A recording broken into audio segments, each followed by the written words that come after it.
Back to Real Estate Talk. This hour is brought to you by my friend Heather Anderson. How long have you been doing real estate, Heather? Since 2003. Yeah, So yeah. 14 years. So you didn't just get out of the Champion School of Real Estate last year, did you? No. All right, well, that's a good thing. We did. Reach out to Heather too, 855-732-6700, or go to owntx.us. Carry on the second half of the show, dear. Okay, we are going to talk to our investors now on the second half of the show for the next two segments. We're going to talk to our investors. So it's kind of like a flip mentality a little bit. Some of it matches, doesn't it, Michael? Some of the goals are still the same. Yes, for different reasons. For different reasons. But the goal is to protect yourself, Yep. protect financially, protect your safety, and protect your comfort. Now, it goes more to financial protection and protection from liability when you're an investor. And there are a lot of standard things that every new investor can do. Like, for example, simple things. Invest your investment insure your investment property. Buy insurance. Nothing else needs to be said about that. Number two, run credit and background checks on prospective tenants. Tenants who do not pay their bills are bad for business. What I do for my rental properties is when I put an ad, a property for rent, I also tell them in the ad that there is a $40 application fee. That does two things. It gets rid of the people who have a problem paying a application fee and getting a background check. With rental properties, investors should know some things. There are a lot of folks out there who do not have good credit because of a heart attack, because of something that happens. Bad things happen to good people. But both in the couple, both the man and the woman, they have really good jobs. They're professional people. They have cash flow, a high cash flow, so they have a lot of cash, but not credit. These are the people you want in your rental properties. So it is very important to do the background checks. The ones who do not want to pay the fee or be subjected to background checks are people who may not be as serious about renting your property. That's right. And like, so a good number would be like, sometimes the application fee is like $25 per person, per applicant. It's a non-refundable application fee, by the way, but maybe double that to $50. Michael does about $45. And he's noticed a tremendous difference. Now, one disclaimer I need to make, if you're a first-time investor, kids, don't try this at home. Hire a professional. Hire a professional. Michael is a professional. He's in the business. He's been in the business a decade. This is his industry. He works with people. He understands the mindset. He knows the laws. He's licensed by the Texas Real Estate Commission. So absolutely, he gets it, right? So if this is your first time, this is your first rodeo, hire a professional and learn from that professional. Let me just say another thing, Heather. Yes. I agree with you so wholeheartedly, but you know, a lot of stuff in real estate here in Dallas and around the country is about common sense. And if you'll notice at the beginning of the show, Michael P. has done thousands of inspections, and there's no bad home. Right. There's only solutions. So this is a guy that if you're a investor or if you're a landlord, man, I tell you, it's about who you have on your team marching forward in 2017. Here's a clue for the listener, right? Write this phone number down, 214-532-2092, 214-532-2092. Get Michael P. to look over a deal you're doing on the residential side. You'll be glad you did. Carry on, dear. Okay, before Michael moves on our list, I just wanted to go back to one part about the insurance of the property. So there's 3 insurances that I recommend, and check out Diana Wickman at Allstate. She is, I mean, the best rates, the best quotes, the best everything, the best service, the whole package. She's got it. She is the Michael P. of insurance, you guys. I promise. That's why I work with her. And I use her personally for my personal insurance on all my assets and properties. And I refer her out all the time because of those reasons.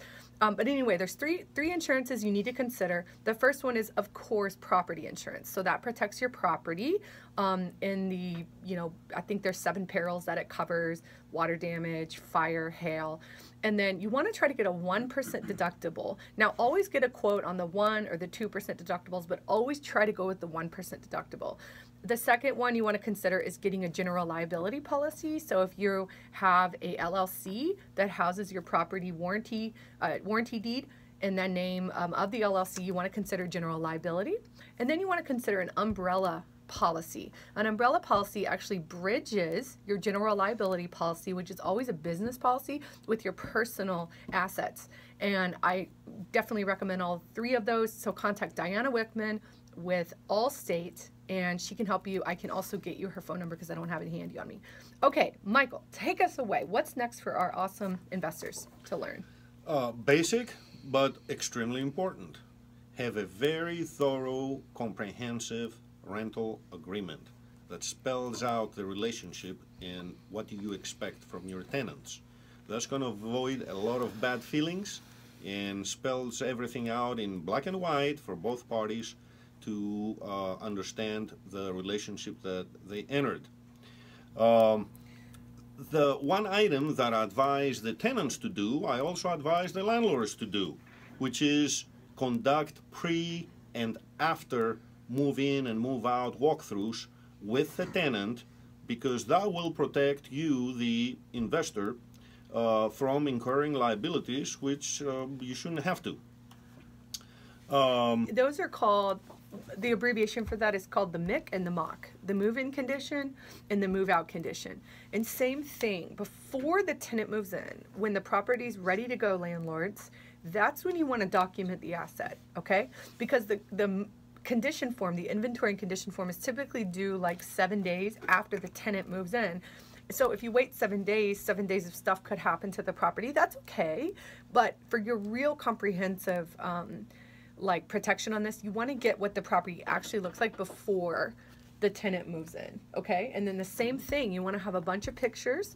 I mean, when I say a bunch, Michael, we used to keep up to 200 photos of each house. Absolutely. You could do a full video. If you're going to do a video, do the first floor and then the second floor. Or you could do room by room and then label them properly so you can find them easily when you need to go back to them. Very good advice. You can store all that on your Google Drive, free storage. I'll help you set that up anytime you need to.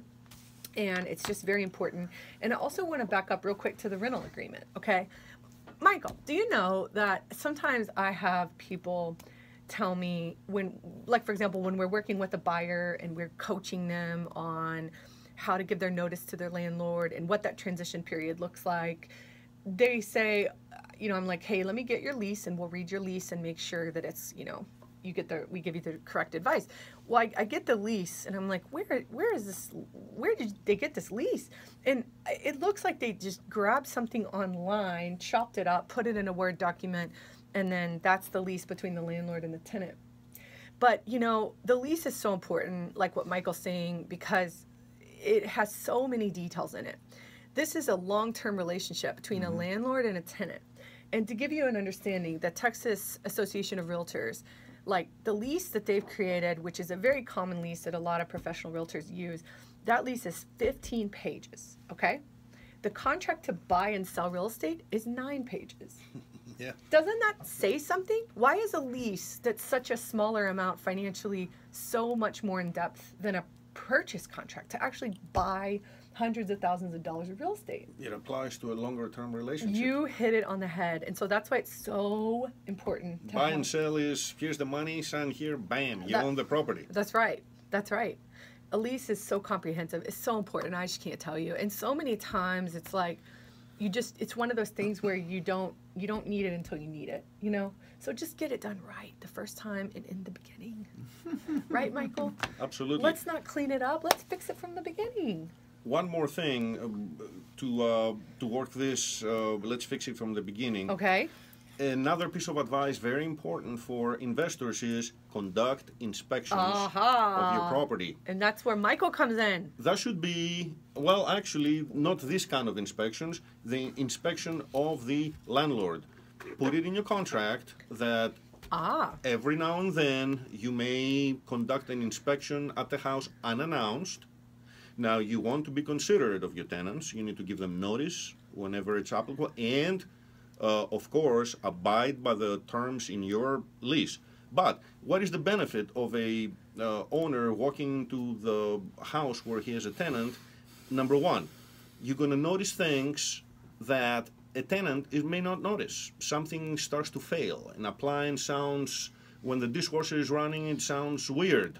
You will detect basically items that need attention early before they are costly and they need to be replaced. You will make sure that your tenant is complying with the lease, with the maintenance. You will see if you list a house to 4 people, but they are 10 people living there now. Squatters. You will be able to perhaps detect evidence of activities that should not be occurring in your rental property. Very good advice for the owner to conduct short inspections. And if you use the TAR lease, guess what? It's already in there. Yeah. All right. Heather, I got to go to break. Okay. All right. So the one thing I want to know about, if I'm renting, what are some of the things I should do in the beginning in order to convert to a mortgage? Meaning, do I hold on to my rent checks? Do I have a good situation with my landlord where they write a recommendation letter?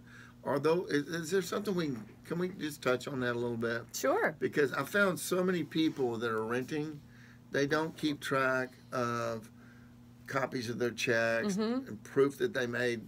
Because when you go get a Fannie Mae Freddie Mac loan, they're going to want that, right? So we'll talk about that a little bit and finish up the hour. Michael P., 214-532-2092, 214-532-2092.